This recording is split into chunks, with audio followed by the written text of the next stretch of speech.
Welcome to AM Best Audio.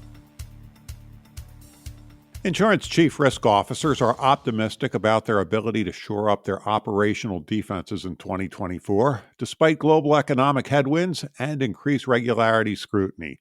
That, according to an EY and Institute of International Finance Insurance Risk Management survey.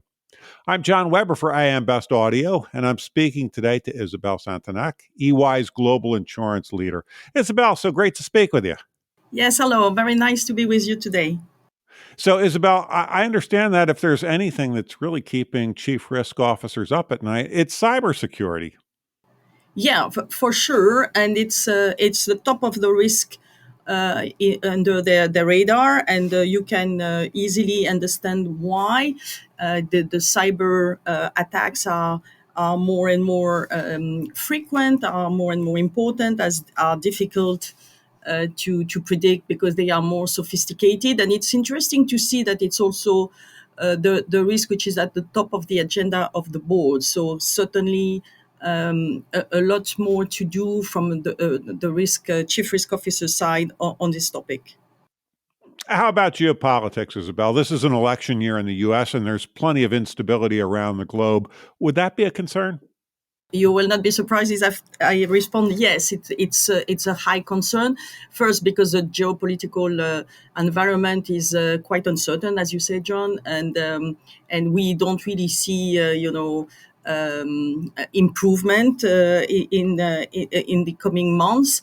But as you said, it's an election year, not only here in the U.S. but more than 50% of the people in the planet are going to elect their president this year. So it's a huge potential change, and that will certainly have consequences potentially on the regulatory environment, depending on who is elected, but also on further or lesser instability in the world. I have to assume that climate risk continues to vex CROs. Would that be correct, Isabelle? Yeah, climate change is also a very high risk on the agenda. It's interesting to see in our survey that it's even higher in Asia Pac compared to the other regions, but definitely for all the CROs is high on the agenda. And more broadly, I think it's how do they integrate the ESG strategy into their risk appetite, into the risk management processes, etc. So clearly a high risk also for the coming year. Customize your data experience. BestLink now offers an interactive company dashboard that provides company-level intelligence in a fast, user-friendly interface featuring interactive tables, charts, and Sparkline performance histories. Customize the dashboard tiles to prioritize the insurer ratings, data, and analytics that best support your workflow. AM Best. Our insight, your advantage. Isabelle, what are some of the other things that you found in the survey this year? It's interesting to see that the CROs really believe that they need to be more engaged or continue to be very engaged in the transformation journey that their company is going through. And we know that all the carriers are going through quite significant transformation journey. They are quite comfortable with, I would say, their core foundation of risk management, but there is a lot to do on emerging risk, and we discussed some of them. I would say the technology disruption and the emerging technologies like artificial intelligence is also a big topic for them, whether is how the company is integrating those technologies into their processes and their policies, but also for themselves. How do they use those emerging technologies to be more efficient, more effective, to upskill their talent? And talent is also a big topic. It's interesting to see that 62% of the CROs responded that it's more difficult for them to attract talents, and we know that the talent is essential, in particular in those functions which need to look forward more than to look backward.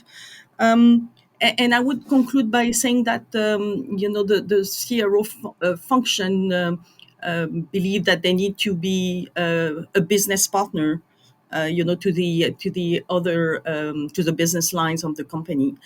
So they are threats, as we discussed at the beginning, but there are also a lot of opportunities for the CROs to evolve their functions and to be even more at the heart of the transformation of agenda of their company. Was there anything particularly new that has crept into the survey this year, Isabelle?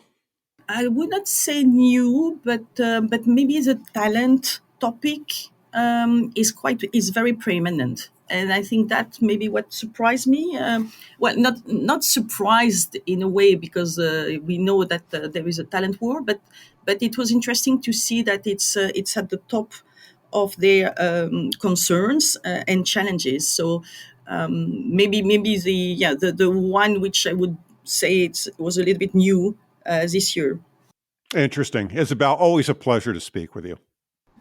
Thank you very much, John. That was Isabelle Santenac, EY's global insurance leader, and I'm John Weber for AM Best Audio.